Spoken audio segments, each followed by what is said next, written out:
पैसा आता याला पण वाटतं पैशाने काय नाही विकत घेतात. जरा शक्कल दिली असती ना मला अब्रू विकत घ्यायला निघाला नसता.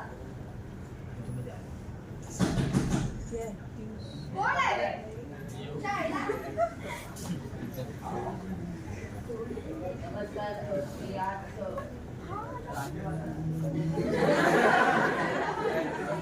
कोण आहे रे जॉय?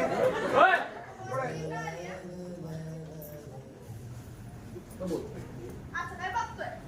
कधी बाईला बघितलं नाही तर मी जातो. बघूनच तू काय तसं नाही, काय करू मला तसं काय नाही. पैसे का वसूल करत? मला माफ करा. पैसे काय करायला काय बोललास तू? खेळला आहे आपल्याबरोबर तरी काय बोलला? माफ करा. काय झालं? अहो तू मला हा बोलला? त्या बाळाला तू रिस्पेक्ट देतो रे मला? काय बोलू मी? मला नाही माहिती तुम्हाला काय बोलतात. वेश्या. सेक्सुअल. हो ते माहिती आहे मला. मग आता काही तर आलेलं नाही आपली. रिस्पेक्ट घाल बाळामध्ये. जल्दी कर. हो मी तेच सांगतोय. मला नाही माहिती तिथे काय आलं. मग काय नाही, मी आधी असं काही केलेलं नाही. याचा फरक सोबत ए काटू सच बता. कौन सी दुनिया से आए तू? परिस्थिती बिरसल्या आपल्याला कळतात. अडाणी आहोत आम्ही. तर जेवायचं कसं आणि जेवण पोटासाठी करायचं कसं? बास एवढीच इकडची लाईन. 4 अंगाची शब्द बाकी सगळ्या मी टप्परी वस्तीची भाषा. काय बोलतात हो तुम्ही? मी माझा परिचय देतोय. माझं नाव प्रेम. चला कस्टमरच्या रूपात का असेल ना तुला कोणी आलंच तर त्याचीच कमी होती इतकी वर्ष. अजूनही आहे. तुमचं नाव काय? म्हणजे मगाची वैश्य ते समजलं मला, पण तुमचं खरं नाव काय? रंजू. रंजना. वाह, बहुत अच्छा नाम है. दुनिया की नजर में बहुत बदनाम है. काय? सोड नावात काय आहे? तसं तो शेक्सपियर पण म्हणाला होता. नावात काय आहे? कोण? शेक्सपियर. ए जाऊ कान वाजतं ना माझे. हो, फार मोठे लेखक आहेत ते. कोटे में पाणी भी शराब हर नाम खराबीचे. ते लेखक काय, डॉक्टर काय, ऍक्टर काय आणि नेते काय. टप्पानी बाजी जरी चाकी उतरत नाही रे विचार. पण तरी फार मोठे लेखक आहेत. हो, शोभंतिका लिहितात ते. काय? शोभंतिका. हो म्हणजे नाटकाचं दुःख मांडायचं.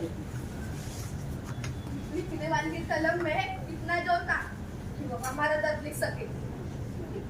नाही, जगातलं कोणते दुःख लिहू शकतात लेखक? तू लिहिशील नाही. का? बातमी कर. हो, मी लेखक नाही. मी कसं लिहू? नकोच दिवसात तू वेश्यांना पण रिस्पेक्ट देऊन लिहिणार तर ऑडियन्सला घंटापटा करणार. असं सतत तुम्ही स्वतःला वाईटच बोलता. मायला. हो, काय करता ते तुम्ही? मी नाही त्यातला. कसून लाज वाटते का रे तुला? विचार कर ना. दररोज पैसे करून स्वतःची इज्जत घालत असल्या किती त्रास होत असेल ना आम्हाला. कपडे का घालतो हाच मोठा प्रश्न आहे. पण अंगावरती चढणारा प्रत्येक कपडा हे निघणार माहीतच नाही. कपडा कमी शराबाची होती. गंदगी मेरी पड गई. गरज माणसाला काय काय करायला भाग पाडते. गरज का असते माणसाची?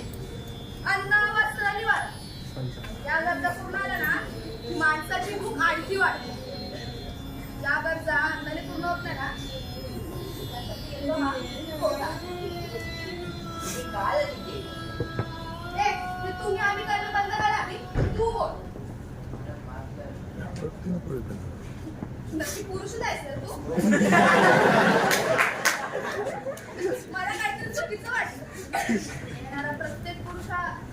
विचार का बघत आहे ना येतात ते फक्त बरोबर आहे. चार पुरुषी ते काम येतात कृपा करायला पण तू आपल्या पुढे जातीवर दोघं कोण ठेव. 4 पुरुष चीनच्या आवाज एवढे कष्ट करतात एका दिवसात आणि मला 4 पुरुष पण चारचे इथे काम करतात पण आम्ही स्त्री जातीवर कुठे कुठे ठेवतो. का ठेवा त्या स्त्रियांना समाज नाकारतो ना.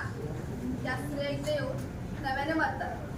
म्हणतात हो नव्याने त्यांना सांगते ना की नव्याने ऑप्शन हाच एक ऑप्शन असतो इकडे. मग तुझी काय मंजुरी होती की इथे आली. आपल्या मधले कोणी येत नसते परिस्थिती आणते माणसं आणि तुला हे सगळं नको तू का आले तिथे. हो ते सांगते मला नाही माहिती इकडे का आलो. म्हणजे मी ठरवून आलेलो नाही. कोणी ठरवून येत नसतं रे. निघू शकतोस आता वेळ फुकट नको घालूस. आणि मुळात मला हे कळत नाही तू इथे येतोस काय माझ्याशी बोलतोस काय. अरे हा कोठा आहे कोठा हे फक्त त्याच्यासाठीच येतात. ते माहित आहे. मी बसू का.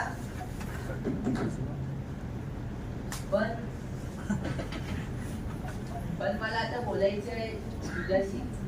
मला ऐकायचंय तुला. आणि त्याबद्दल मला काय मिळणार. रज्जू इथे राहून तुझा स्वभाव अगदी व्यवहारी झालाय. काही गोष्टी सहज असू शकतात पण त्याबद्दल काहीतरी मिळायलाच पाहिजे हे कोणी सांगितलंय. मी सांगते ना प्रत्येक गोष्टीने बदल्यात काय ना काहीतरी मिळायला हवं.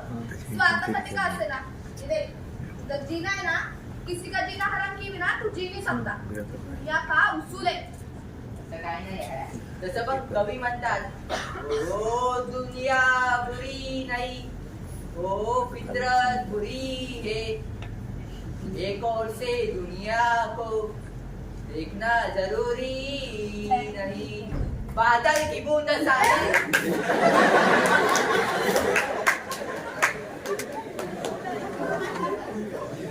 बोलली ना दुनिया अशीच आहे. साला दुनिया अशीच राहणार. बरोबर आहे. बादल छान बोलते किती वर्षाची. या 8वी पास आहे मी. काय हो कधी शाळेत मार्कांसाठी प्रयत्न नाही केला. तुला मैत्रिणीसोबत मज्जा केली हा. मग एवढं शिकून सुद्धा तू इथे एवढी काय मंजूर होती की तर देह विक्रीचा धंदा बरा वाटला. ए आपल्या बाजूने कोणी येत नसतं इथे समजलं ना. काय समजलं सांग काय समजलं तुला. काय समजलं. पण सांगू शकतेस तू मला. हे बघ रंजू तुझं हे अंगावर येणं चिडून बोलणं या सगळ्यात इतका आपल्याला त्रास सहज जाणवतोय. मला नाही माहित काय आहे तुझा त्रास पण जाणवतं तुझ्या डोळ्यात पाहिलं. ऐकू येते तुझे सांगते त्याचं ओरडणं. माझी आई आठवण येते का. आठवण येते ना दररोज येते. मग जात का नाही भेटायला. कारण माझं मन अजून आलेलं नाही ना. हे जिवंत नाही येते. सॉरी ते मला माहिती नव्हतं. असू दे रे. हे बाबा कोण नाहीये माझा बाप. इथेच वाटते जास्त कोठ्यात. माझी आई पण हेच करायची. जे तुझी आई करते म्हणजे करतेस. नाही रे राजा बहुत बुरी कहाणी आहे. प्रत्येक वेश्याची वेगळीच कहाणी आहे. त्याहून वाईट पण तू का शाळेचा तो दिवस माझं सगळं आयुष्य बदलणार होता. छान केसाला रिबीन बांधून पाठीवरती आडवं दप्तर घेऊन डोक्याला काळी पिंडी लावून निघालेले मी शाळेत जायला. तेवढाच माझा रस्ता लावला. त्या 4 जणांनी म्हणाले वसुली करायची. थोडी पुढे घे लाईट.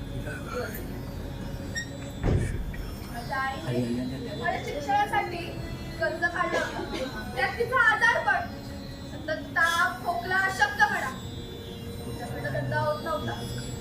आपा पण खूप भटकले. तू पैसे जमत नव्हते म्हणून कर्ज काढून लांब पाठवतं जमलं तिने मला. माझा आयुष्य तुझ्यासारखं. तू 4 वर्षापूर्वी माझ्या जवळ आली. एकाने केसावरची रिबीन काढली.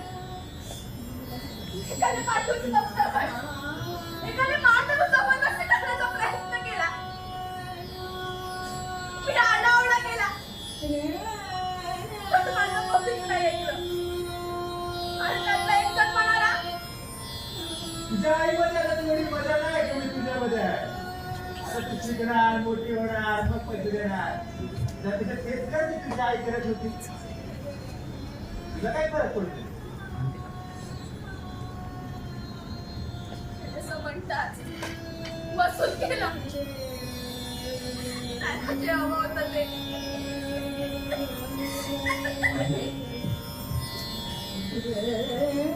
बलात्कार झालाय माझा आणि मी काहीच करू शकले नाही. मी घरी आले, आईला सांगितलं. म्हणाले पोलिसात तक्रार देऊ. ती म्हणाली आपण समाजातली ती बाजू आहोत तिला स्वतःची अशी बाजूच नाही. निधी, मला तुला या सोडायचं नव्हतं. मला माफ कर. मी त्या दिवशी फक्त रडले. पण आई म्हणाली जीव जर म्हणून सगळ्याला हिंमत लागते. काय करू ग जगू? सांग ना, काय करू जगू? माझ्यासारखं जग. कारण तुला आता समाज स्वीकारणार नाही. तर एक नाही असा बलात्कार होती तुझ्यावर. सगळं अवघड आहे. आई, आई, आई.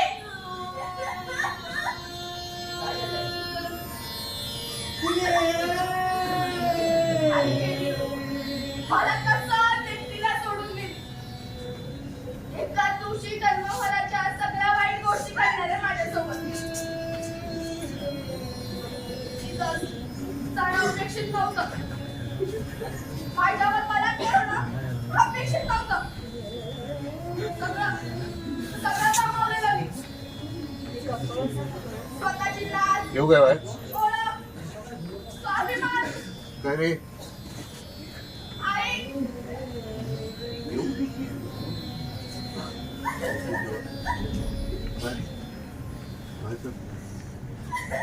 रंजू, तू चल माझ्यासोबत.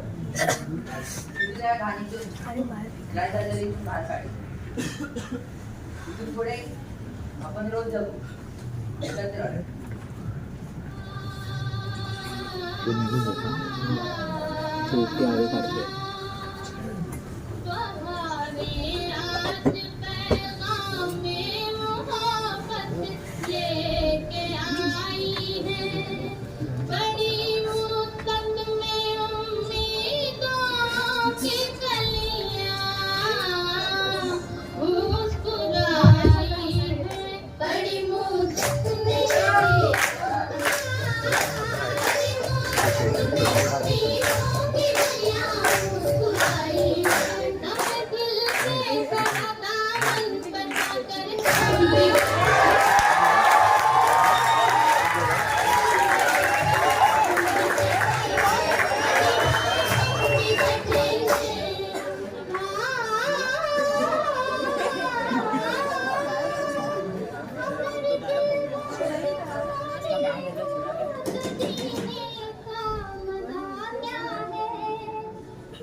होने